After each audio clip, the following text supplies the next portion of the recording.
Once they have their money back in their pocket, at that point, we back in for 40%.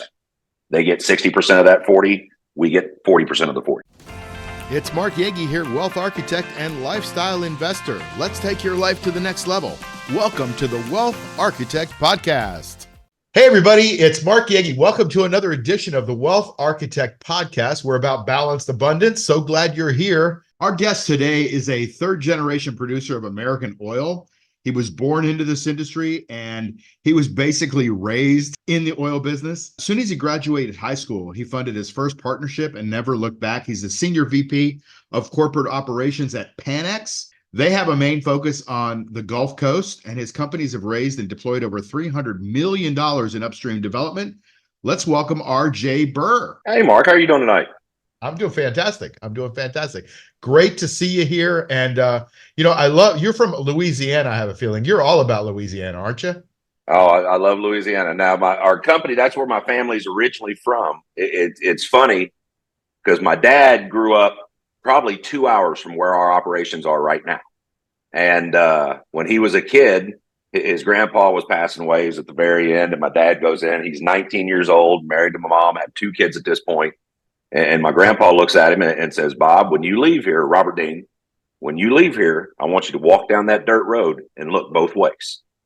And then when you get home, I want you to pack that family up and you head to the lights. Basically go to the big city. He said, this town holds nothing for you. Huh. And so my dad did that. He walked down the road. He looked. He told my mom they put the house up for sale. And so for all these years, my dad has essentially run from that place and trying to chase his dreams. And I looked at him when we acquired the properties we'd acquired over the last couple of years. I kind of looked at him and said, it's amazing how it comes full circle. You've been running from this place for 30, 40 years, and it all ended up that the fortune was right here at your home. Isn't that funny? Reminds me of that story, 3 Feet from Gold, about the person that was digging and mining and digging. Absolutely. And then he quit, and it was all right there in front of him the whole time. So, great. Well, glad to have you here. And I know, just by looking at that poster in the back, and by the way, everybody, if you're just listening, RJ has a poster of an oil well. It looks like it's kind of cool at a sunset. It's actually kind of futuristic in a way, although I'm sure it's America-ish. Yeah, it's really cool. But anyway, good. Listen, so glad you're here. Listen, let's talk about what you guys do. I know you're in oil, and I know you pump that stuff out of the ground. You got what, 3-4 generations of doing it. Yep. So you know what you're doing, and you and your brother are, the family heirloom of this business. So tell us a little bit about how you got into it, how your dad got into it, and where you are today. Well, Mark, it's some kids grow up watching their dads practice law. Some watch them practice medicine. I watched my dad in the oil and gas business. This is all I've ever done. He had me on a rig when I was 7 years old, made my first sale 3 months out of high school and haven't looked back.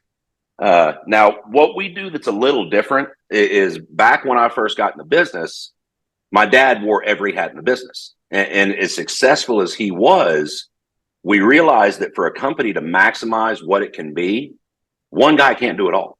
There's too many moving parts when you're building an operation like this. And so what we did is we split the company up into 2 sides. The first side is the funding and the operation side. The second side is the field and the geological side. And so when I got in business, my first day at work, my dad sets me down at a desk, puts a big old phone book in front of me, hands me a script and sets the phone down and says, have fun. And so I was in the funding side. My brother's first day at the office, he went to the field. And that's what we did for the next 20 years. We basically cut our teeth and sharpened our tools. I laughingly say we cut our teeth at the end of the J.R. Ewing era of oil. And so our first life in oil, we as we come to call it, ended when Marathon Oil bought my family's company. And we entered into early retirement. I was in my mid-30s, thought I was going to play on the PGA Tour. It took me a couple months to realize that that was never going to happen. And I had that happen to me too. Don't worry. Yeah, it's one of those tough realizations. I still got a shot to be a kicker in the NFL, but that's probably about it for professional sports, Yeah, no, I gave that kicking up years ago. I actually went to Western Kentucky University kicking, and it's amazing. I do believe the good Lord gives everybody one or a couple of talents, and it's your job to find it. And one thing I could do was kick. I could boom the ball. However, when I got to college, I was a quarterback my entire life.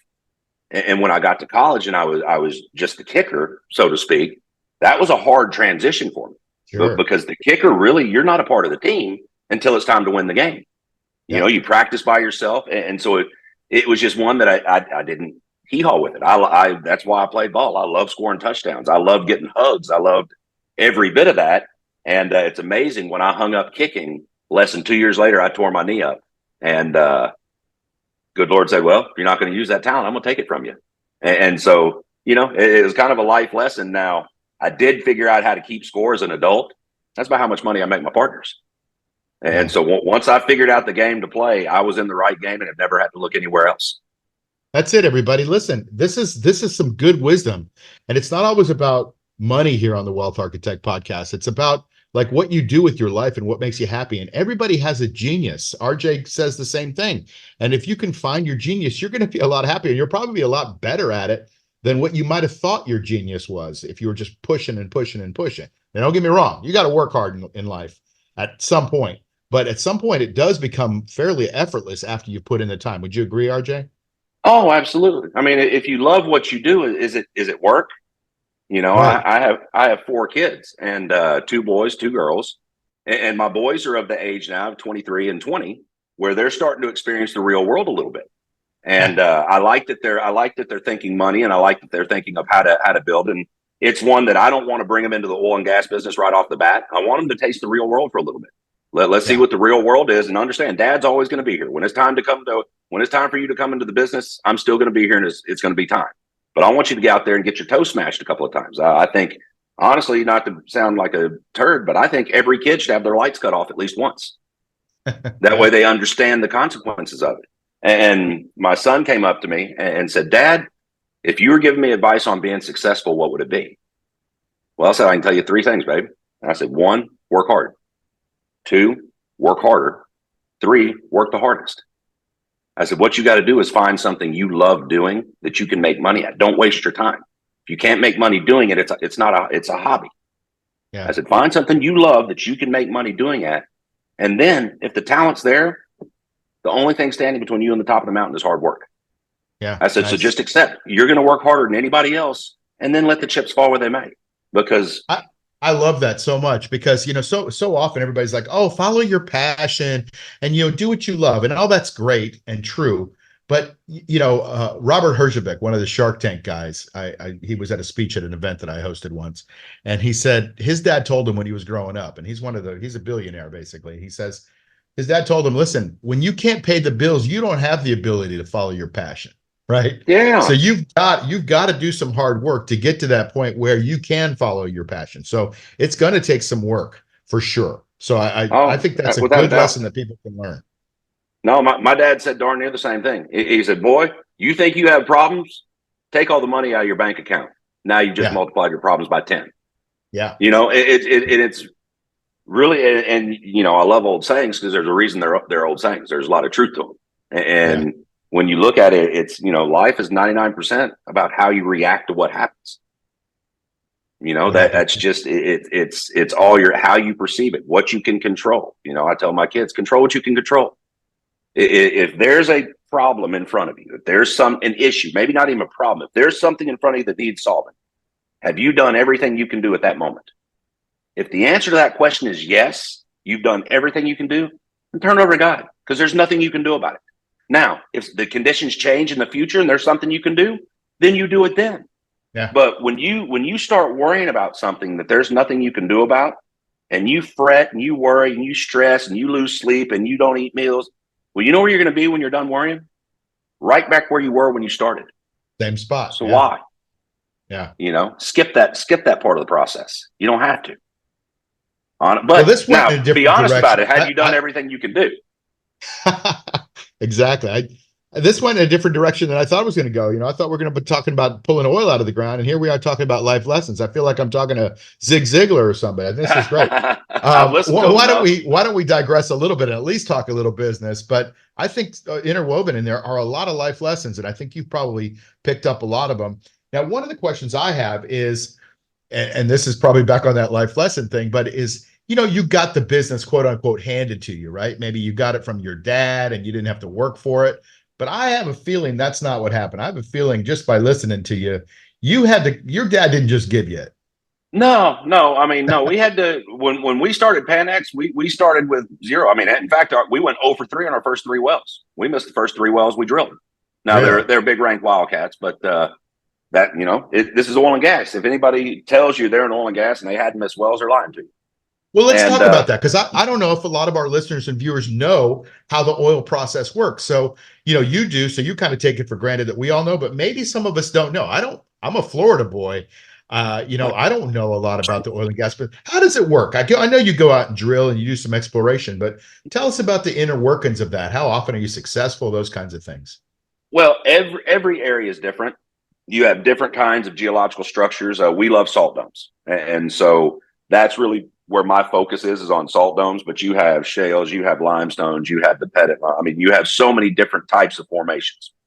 But in basic general, if you have an area where there's no production around you, and you go out and you're wanting to establish the production in that area, you're drilling a wildcat well, an exploratory well. Okay. Now, industry average, if you're the absolute best, you're going to hit maybe 1 out of 10 of those. Realistically, it's probably 1 out of 20. They're Really? ranked wildcats. Yeah, you're trying to establish something that's never been produced before. Now, once you hit that well and you're drilling around it, you're drilling developmental wells. Now, those developmental wells, you're probably going to hit anywhere from 60 to maybe 70, 75% of those. Now, what you're doing with those developmental wells, you're trying to define where your field is. Got it. Now, once you've defined that field, now you're drilling infield developmental wells. You should hit 80, 90% of those. Now, when it comes to earning money, my dad kind of has an old saying that you can get rich on a wildcat well, but you get wealthy developing the field. And so what we do when we crank back up here 7 years ago, it'll be 8 years ago next July. And we knew there was going to be an acquisition opportunity. And the reason we knew that, we were reading the lead, we were reading the market, and regardless of what you think about Trump, it's irrelevant. What he did when we increased our production like we did, he changed the power structure in oil. For the last 60, 70 years, OPEC has been basically the heart of oil prices. Sure. And when we started producing so much oil, we took that power. And what we saw happening is we saw OPEC and basically OPEC plus, Saudi Arabia and Russia, we saw them increasing production. Because what the little secret is most of those shale companies were highly leveraged, needing probably $50 a barrel just to pay their bills. Right. And so everything over 50 was profit. Well, what we saw was Russia and Saudi Arabia pushing those prices down to 40, 35, just pushing the prices below where they're losing money. Well, the flip side of that secret is Russia and Saudi Arabia need $50 a barrel also. And so what we were betting is that they were engaging in essentially economic war against the shale industry to put some of those companies out of business. And so we sat here and watched all this happen. And when you look at economic crises throughout American history and you string them together, in every crisis, there's normally a group of people that come out of the other side looking like geniuses. Yes. And when you look at each one of their stories, there's really only 2 common characteristics they share. The first is when the crash happened, they were liquid. They had cash in hand and they were able to move. The second is when their opportunity presented itself, they had the courage to push their chips in the middle of the table and make their move. And so that's what we were getting ready for. We thought it'd probably take 12 to 24 months to fully play out, but we knew there was probably going to be a good acquisition opportunity. Well, then COVID came. And while the trigger was different, the result was the same. And really the biggest difference was it took what we thought would take 1.5 to 2 years and crunched it down into 30 days. And the effect of that market crash on April 20 really, I think, is the greatest story not told in the country, because most people don't realize the damage it caused to the American oil industry. Because if you went to the average person and grabbed them and said, hey, how did the crash of oil prices hurt the oil industry? Most people would immediately go, it's Exxon, they can handle it. It's Shell, they can handle it. Well, in truth, yeah, they could handle it. It hurt them, but they could handle it. But they're truly not the American oil industry. When you look at the production in America, 83% of your oil, 90% of your gas, and more than 90% of the wells drilled are drilled by roughly 9,000 companies that average 12 employees or less. Really? That's your independent producers in America. And when that market crashed, the first wave knocked out were your younger companies or your companies that were on shaky financial ground. Boom, immediately April 20th, they were out of business.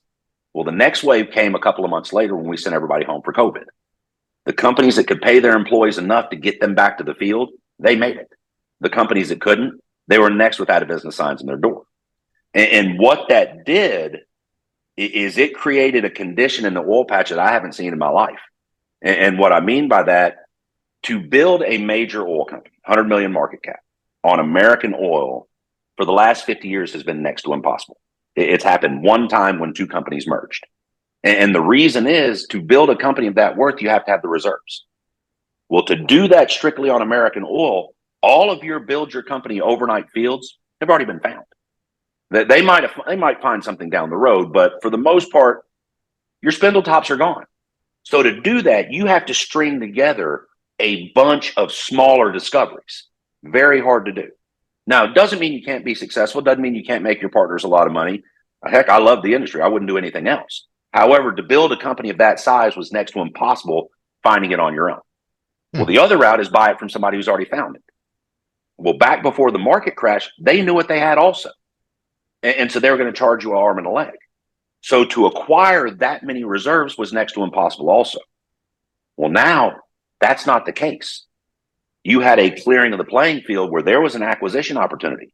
Now you add to that the fact that worldwide upstream investment in oil has gone down roughly 70% over the last 9 years, from roughly $1 trillion to we're going to be lucky at $300 billion this year. Then you look at the fact there's nothing to replace oil with.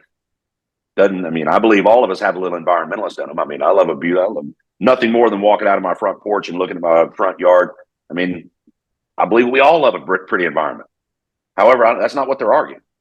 If they want to talk about the environment, ways to burn cleaner energy, well, they'd go natural gas nuclear. What are they doing? They're pitching an idea where we got to pillage the earth like we never have before. So hang on, you want to save the earth by pillaging it? So that's a conversation for later. So when you look at all the conditions, it's set up perfectly. But I was at CPAC earlier this year, and I had this kid from PBS walk up to me. He said, "You're the oil guy, aren't you?" No, I said, "Yeah." He said, "Well, what do you think's going to happen with the oil industry and everybody wanting to get away from it?" I said, "Good. Tell them to keep doing it. Tell them to scare all the people off. Tell them to ESG score. Get them facing the other way, because you know what I'm going to do the entire time? I'm going to keep buying it. Because when the illusion busts, and it will, eventually they're going to realize it is busting now, isn't it? Yeah. Isn't it busting now? Yeah. They're just, you just look at the shit. It's all it is, simple math. Just simple math. Look how much it takes to charge a car. Look how much the average neighborhood produces in electricity, and look at the infrastructure and the capabilities. Impossible. We'll crash every power grid in the country. When in truth, if we wanted to do it natural gas already has a grid. Yeah. You could put converters on most cars, run the natural gas to your garage. You don't want to have to go to the gas station. You can fill it up at night. But that makes too much sense. We can run our most advanced nuclear subs on nuclear and we can't do it. No. So they really don't want to save the environment. They want to do something else. But once again, that's a different conversation. But when it boils down to it, the opportunity all of this created, and it's still open. I thought the window had closed in 22. I thought adults would come back into the room and everybody rip. However, we got a stalemate. And so as long as it's wide open, we're going to keep buying. Now, in the last 3 years, we've made 23 acquisitions. We've secured, we're down near Baton Rouge. If you hear them, when you hear them talk about the Strategic Petroleum Reserve, we own all the mineral rights around it. We own roughly 3,000 acres worth of mineral rights around it, sitting on top of what we think to be about 100 million barrels of oil. And all right, so hang on. You've said a lot, and I want to unpack a little bit of it. First of all, thanks for taking us through the exploratory phases of how you guys do your business. That's really interesting, and I have a follow-up question on that. But second of all, what I hear you saying is that there's still a lot of opportunity for companies like yours that are small, even for big companies. There's lots of opportunity out there because of the craziness that's going on with the ESG thing and the whole, environmental movement. And I tend to agree with you. Whenever there's extremism, there's always opportunity. And when and the pendulum swings too far both ways, there'll be another period of time where you'll be like, okay, we're not a buyer anymore, we're a seller, but that's not here right now. So, I find that really interesting. So you're saying that there's a lot of opportunity, right, RJ? Oh And you're yeah. saying that we can look forward and let's talk about that opportunity, because what does that mean? So you go out and you raise some money. You raise money still, right? Mm-hmm. And so To this you day. raise money. What? How does somebody make money by investing in something that you pitch? Okay. Prime example. Right now, we have a 2-well drilling partnership. We're going in. We have one well that we drilled here about a year and a half ago. This well has 11 pay sands, over 300 feet of pay. It's currently producing about 100 barrels a day. Been doing it about a year and a half. Haven't touched it. Don't have a pump jack. But it's just natural flowing. Have not had to put a screen. We turned it on and it's gone. It's going. So it makes $70,000 a day, $80,000 a day gross, right? Yes. Yes. Okay. All And right. and this well, with the amount of number of zones and the thickness of the sands, this well will probably produce for the next 25 to 40 years. Wow. And I have partners that own 40% of it. Now, what we'll do is we're coming in now and we're drilling a direct offset to it. Meaning the best geology you can get is closeology, getting as close as you can to a proven producer and drilling another one. And so with the first well being right here and us drilling another one right here, they won't pull from each other's zones. They won't let us space them. They make a space far enough apart They where won't, huh? Okay. they don't commingle. And if the zones are in this well, they should be in this well. And so we're basically just drilling another right next to it. And then Okay. the second well in the partnership, we have on the other side of the field, we have a well that has about 4 pay sands, but it has 1 pay sand that has about 125 feet column of oil in it. I mean, it's the biggest pay sand I've ever hit. Well, Huh. we're going to drill an offset to it. However, in the offset, we're going to be able to take it about 2,000 feet deeper. And there's another 5 pay sands that, and this is getting way in the weeds. We're drilling off a well that was drilled in the mid 50s. We have the logs on all the wells in the field. And so this well in the 50s showed oil in those sands down deeper. And so we're going to take it down and test them. But they were there 60 years ago. They should still be there. In fact, Interesting. every other well we've drilled out here that we've drilled off logs from wells that are 50 years old, we've got exactly what the log said because the oil was there 50. There's nowhere for it to go. And so what we do is we drill the wells. The partners invest in the drilling. Let's just use a round number. Let's say 100,000. They put 100,000 in right off the bat. It's a direct participation program. Uncle Sam's going to pay for roughly a third of it. I'm not a CPA, so everybody's going to vary a little bit, but it's roughly it's an above line deduction against active income. Basically, roughly 35,000 is what your tax deduction will be. So you essentially have 65,000 at risk. And so we go out, we drill the wells, we put the wells into production, and like on this partnership, the partners are buying 40% of the wells. Well, the partners will get 100% of that 40% until they have their at-risk money back in their pocket. It'll take anywhere from best case 12 months, worst case probably 4.5 years. Okay. Once they have their money back in their pocket, at that point, we back in for 40%. They get 60% of that 40. We get 40% of the 40. So 24%, I think. Of what the partnership purchased. Yes. Got it. And so then we split it for the life of the wells and however long they produce. And a lot of these wells will produce anywhere from 15 to 30 years.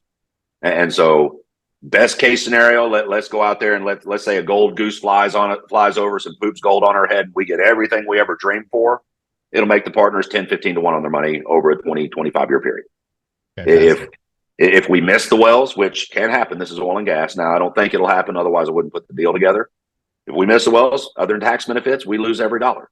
Now, realistic low side would be probably 250,000 barrels per well, which in the grand scheme of it would make the partners about 3 to 1 after taxes.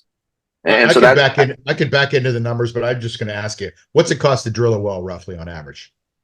It can vary, depends on what goes on, but anywhere from 2 million to 4 million for these wells that we're drilling. So it's that much. It just depends on, and now it's gone up. The oil patch is not protected from inflation. It's gone up crazy here over the last 2 years. Probably a well that would cost me $3 million last year is now probably costing 4.5. Wow. Okay. No, let me ask you a question. So we got through some numbers there. Thank you for that. Let me ask you a question. When you drill for that oil, are you hitting old dinosaurs?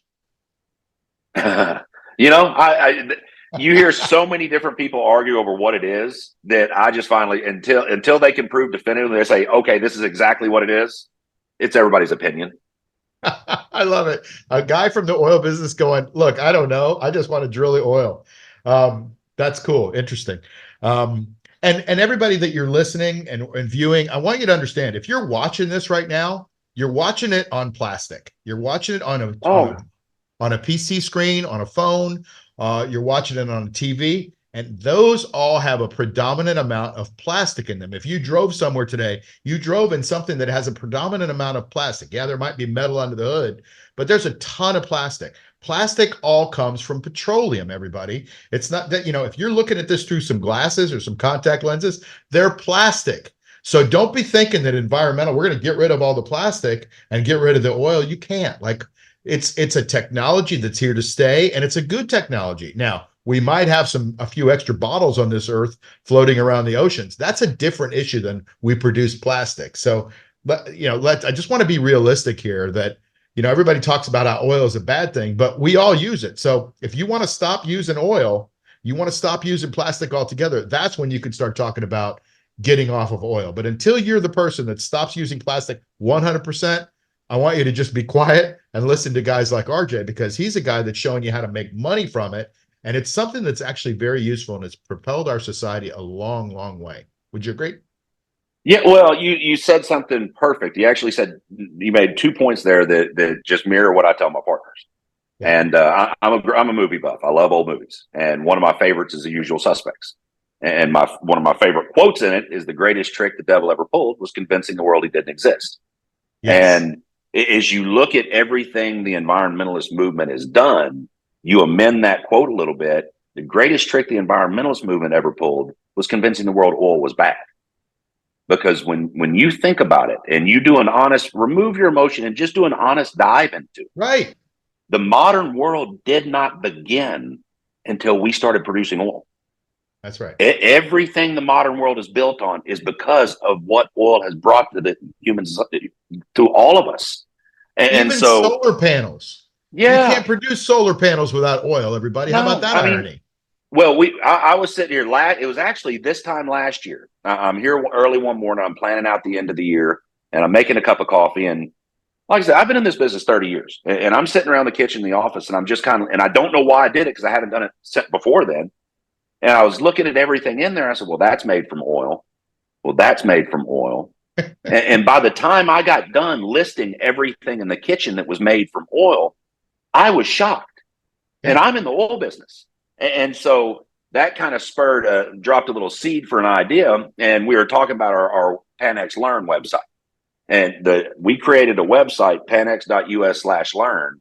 And on that website, we created a little movie. It's about a 5-minute movie, and it's called A Morning Without Oil. And that's what came from that morning sitting back there. My thought was, well, if I've been in this business my whole life and I didn't realize that, how many people don't realize how interwoven oil is with everything we do? Oh my God, I got to see this movie. And so we start out with a modern couple waking up in the morning in their bed, and I'm narrating it, and they get out of bed, and you say, well, hang on, we're going to do a morning without oil, so we got to restart this morning. And they reverse and go back in their bed, and then all of a sudden the alarm clock's gone, their sheets are gone, they're not, I mean, everything from oil is removed from the picture. And then you go to the bathroom, then you go to the kitchen, and we try to do it a little humorous way. Good. Yeah. But it makes a point. Look, understand that oil is what the modern world was built on.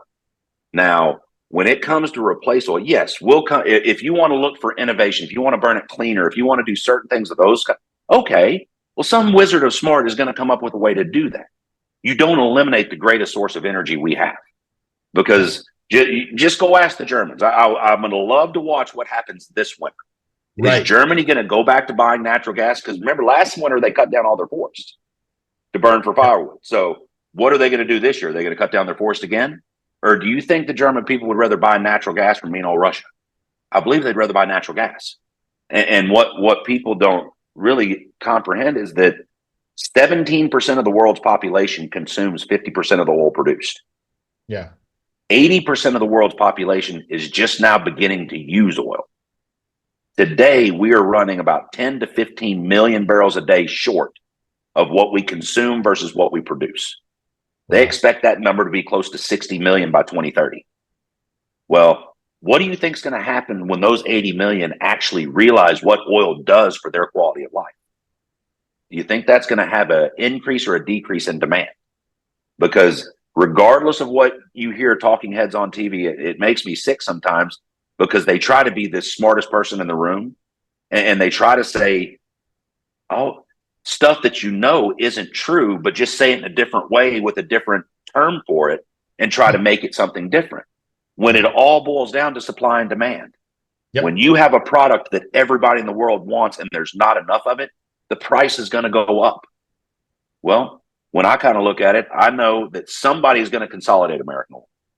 It's going to happen. The field is here and it's going to happen. Well, if somebody's going to do it anyway, doesn't it make sense for it to be people who actually care what happens to it? And then in the same breath, for investors out there, well, let me ask you this. When you're sitting there filling up your pump, when you're at your truck and you're filling up and you see $4, $5, $6 a gallon, wouldn't it make you feel better to know that you could be making a couple $1,000 every month to offset that from producing it? Yeah. And so when all this started happening, I kind of had a moral crisis at the moment because I felt bad. I was like, hang on, we're making a killing. Everybody is hurting right now, and our partners we're making a killing. And I was a little torn up about it. You know, I felt like something should have been wrong. And then when I thought about it, well, hang on. I'm pay it too. Everybody here in the office, every one of my partners, we pay the exact same everybody else pays. And if we're one of the few people on the planet that can actually provide a little ray of sunlight in that area and actually get the flow of income coming the other way, oh, well, by God, no, I'll do that 6 days a week and twice on Sunday. And once I balanced my books on that and realized that what we were doing was a benefit to every partner that gets involved with us, oh, at that point, there was no stop. We were charging up the mountain. Didn't matter what was in front of us. We were going to keep going. RJ, we could talk forever, I have a feeling, because we agree on stuff, especially with that shirt that you have in the back, which is the greatest running back of all time, number 4 of the Gators. So Emmitt Smith is the greatest running back of all time, and I'm glad you see that. Anyway, listen, how do people find out more about what you guys do? I think you said panx.us/learn, which is that video. Yes. And I highly recommend you watch that video and I got to watch it. But how do people learn how to get involved with you? Because I have a feeling that there is a huge amount of opportunity. There's a lot of opportunity in a lot of things. I'm a Bitcoin guy. There's opportunity in Bitcoin. There's opportunity in gold, although I don't think is as much. There's opportunity in oil, like you just laid out a beautiful plan, and it's based on supply and demand. There's lots of opportunity in the world, and I don't care what everybody's talking about with the recession. There is an opportunity to make money in the oil business. So tell us how we can find out a little bit more about you, and then we'll say goodbye. All right. Well, you can email me directly. My email is rjburr@panx.us. That's probably the easiest way to reach me. I have the same phone number that I've had since I got my very first cell phone, and so. The email address now, panx.us/learn. That page was specifically designed for individuals that have never invested in oil before. Wow. We have a section in there called Oil and Gas 101 that's just basic oil understanding. We have a section in there called Oil and Gas 102, which are the tax benefits, where we lay out what they do and why their tax benefits are there. We have the Morning Without Oil video. But the main thing we have there, and there's a place where you fill your name out. That's the gatekeeper to get in. And once you have the full page, we have about 8 videos in there that I think the longest one's probably 3 minutes. And each one of those videos really, it answers who we are. Anytime a partner invests his money, there's 3 factors that have to be positive. The first is his responsibility, and that's the money. I can't tell them how much they have, and I can't tell them how much they can invest. We run Reg D 506Cs, basically means our partners have to be accredited. And once I know that you're good money, then I won't worry about that factor again. Now it rests solely on me and my 2 factors. First and foremost is, who are we? RJ Burr, Bo Burr, Panx. Why are we the kind of people that you want to do business with? Because regardless of what I tell you I can do for you financially, if you don't see that I'm somebody you should believe what I'm saying, that's irrelevant. That's just numbers. That's what that page was designed for. When you get through those videos, you'll know whether you want to keep talking to us or not.